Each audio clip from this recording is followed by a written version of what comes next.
Easter is a time of daffodils, hot cross buns, and spring lambs and chocolate eggs. When we all remember how the Easter lamb had a chocolate egg that was hidden in a tomb and then stolen. But then what happened next? None of that happens, John, except for in your head. So what's Easter about? I'm glad you asked, because actually Easter is all about how Jesus lived. I thought Jesus died. He did. But now he lives. And if there's only one thing I want you to remember after all of this, John, is, and that does seem very optimistic, Thank you. is remember that Jesus lives. And we're going to see what happens. And this is the story of all four Gospels. I know these: Matthew, Mark, John, Paul, Ringo, Food, Hermione. Matthew, Mark, Luke and John. It's not.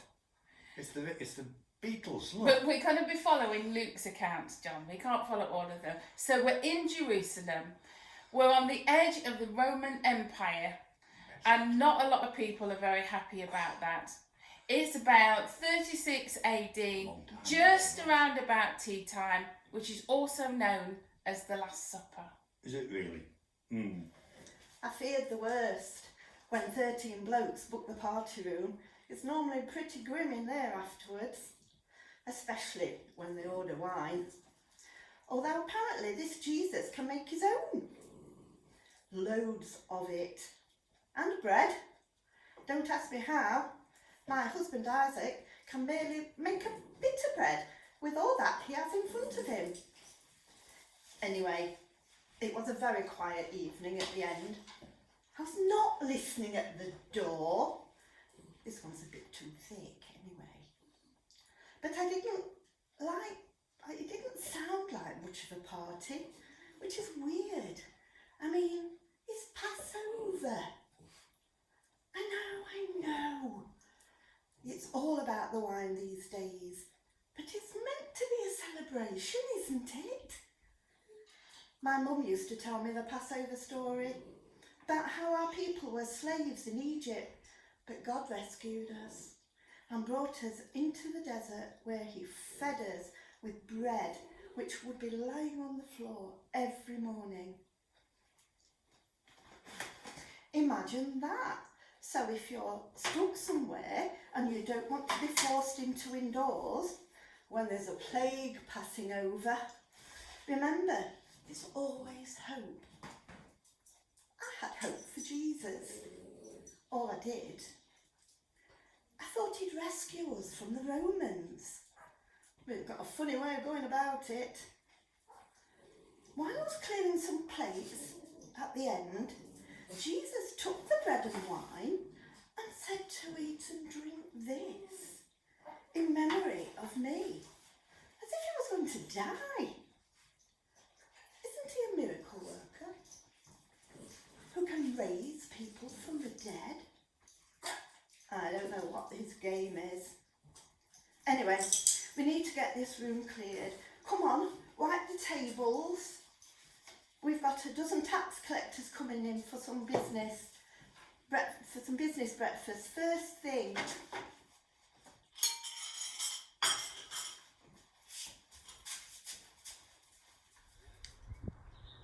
When Jesus left the upper room, he went into the garden and he met the Easter bunny. No, we didn't meet the Easter Bunny, John. Luke did not say that in his Gospel. They did an Easter egg hunt. No, it didn't have an Easter egg hunt either, sorry. Jesus was arrested by the people from the temple and a mob with swords and clubs. But why? Jesus was good. He went out healing people and doing really nice, kind things. He was brilliant. Yeah, but they was really angry at Jesus because he kept saying that he was God. And they wanted him executed, but they needed the Romans to do that. That's awful. Well, it is. So they took him to Pontius Pilate, who was a Roman governor, but he couldn't find anything wrong with Jesus, so he said that he could be released. Yay! Yay! That's great. Yeah, but unfortunately the people didn't really like Jesus, so they whipped up the crowd and they demanded that Jesus was crucified and that they released a man called Barabbas. Well, lucky old Barabbas is all I can say. I've really done it this time. I led a rebellion against the Romans. I might have murdered 1 or 2 people. And any day now, they come into my cell to lead me out and crucify me. I tried everything. I tried bribing the guard, threatening the witnesses, blackmailing the judge. None of it worked, nor did the jailbreak. Here's a tip. If you're going to hide a big metal file in a loaf of bread, use a baguette. It's the right shape. My sister, she tried hiding it in some crusty buns. Well, you can imagine how that went. And the guards ate the buns. Those were my buns. Oh, shut up! Don't I get a final meal?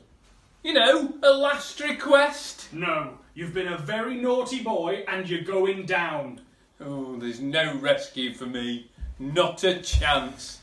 Wait, right then, Barabbas. Pilate's changed his mind. Jesus is going to die and you're going to live. You're free to go. What? Jesus dies and I live? Who'd have thought that? Someone as rotten as me gets to go free? Well, don't seem right to me, but that's the way it is. Well, yeah. Didn't I say when I was locked in here? I said there's always hope.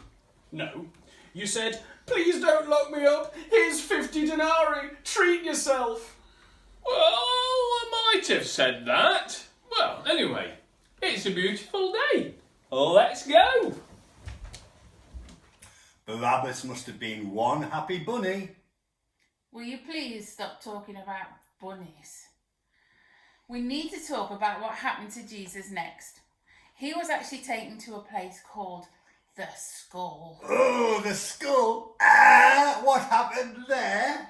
Well, let's put it this way, it wasn't an ice cream parlour. Oh, imagine an ice cream parlour called the Skull. 0 customers. This was the place where Jesus was executed, and he was nailed to a huge wooden cross, and he was left there to die, John, with 2 other criminals. I can't wait to see how Jesus got out of this one. He didn't. He died. Oh, but, And there was a centurion there that had to make sure that the job was done properly. well, that's not a very nice job to have. Well, that was the weirdest day at work I've ever had. Like, normally there are 2 types. There's the mumblers and the screamers. The mumblers have given up hope because, let's face it, there's no hope on a cross. But the screamers, like, they're in denial, shouting and yelling at everyone and everything. Well, we had a screamer today yelling at me and this Jesus bloke. I've no idea why Jesus was being crucified. He didn't seem that type, really. He was a mumbler. And you know what he said up there on the cross? He said, Father, forgive them. They don't know what they're doing. Well, I do know what I'm doing, my job. But it was a pretty weird thing to say. Anyway, this screamer criminal goes nuts and he screams, aren't you supposed to be the true king of God, from God? Save yourself. And us, while you're at it, actually. Then the other criminal jumps in and he says, not literally, obviously, because, you know, he's not a screamer, but he's a dreamer, and he says, don't you fear God. We're getting what we deserve, but this man has done nothing wrong. And then, and I'll never forget this, he says to Jesus, remember me when you're in your kingdom. Dream on, dreamer. Jesus is on a cross. No hope. But then he says to this dreamer, today you'll be with me in paradise. What's that all about? Jesus can't help anyone where he is, and then he dies. So that's the end of that. Weirdest day at work ever. Reminds me of my dad's stories from 30 years ago when he was in Bethlehem. Anyway, dinner time now. I'm famished. I've had nothing to eat all day apart from this crazy bun in the morning. Well, better finish off by doing my hair.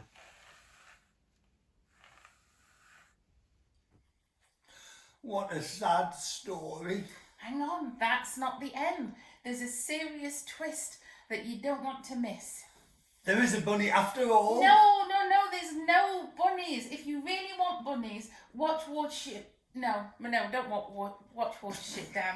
Let's forget about that one. Anyway, let's get back to Luke's story in the Gospel. A man called Joseph of Arimathea took Jesus' body down and laid it in a tomb. Right. This doesn't seem like an improvement to me, because there's more death. Just wait. Oh, sorry. So tired from running because... Yes, go on then, off you go. Well, you just saw him. You saw him, didn't you? Let's back up. We were on the road to Emmaus talking about what had happened when we met this guy. And we were chatting about, well, things. And he's asked us what we were chatting about. And we were saying, have you not heard about Jesus? And it turns out it was Jesus. Don't spoil it. Oh, sorry. Yes, that's the best bit. So we started telling this guy about how Jesus did amazing things and how we hoped he'd rescue us from the Romans. But the temple priests killed him on Friday. Oh. Then Sunday morning, some of the women went to the tomb. Oh, and Jesus was gone. Unbelievable. Yes. Anyway, where had he gone? We were sad and confused. And this dude, well, we met him on the road, explains how this whole thing has been planned by God. And now it's there, all the way through the Bible, from the beginning. And he told us how it was not rescue from Romans we needed, but rescue from sin and death. And how we can be with God forever. Oh, heart on fire, mind blown.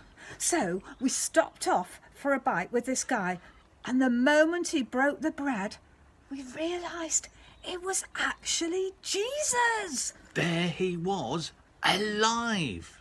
All our hopes and dreams was there, eating bread with us. And then... That boom, gone. He just disappeared. Can you believe it? Amazing. Can you believe him? Well, sorry, it's such a brilliant story. It means Jesus lives. There is hope. He can rescue us, and so we're running back to Jerusalem to tell our friends. Yeah. Come on. It's that way. So this means Jesus is alive now? Yep. Unlike the Easter Bunny. Someone killed the Easter Bunny? No, the Easter Bunny never... Can we talk about that later? Let's get back to the story of Luke. A history of the life of Jesus and his death and his life again. And you can read it for yourself, all in the Luke Gospel. Yeah, all in the Gospel of Luke. I might just do that with some chocolate. Oh, can I have some? No. Oh. All right then. Let's go and find some. And we should watch that movie. What's it called? Watership Down? No. Let's just have the chocolate. Come on.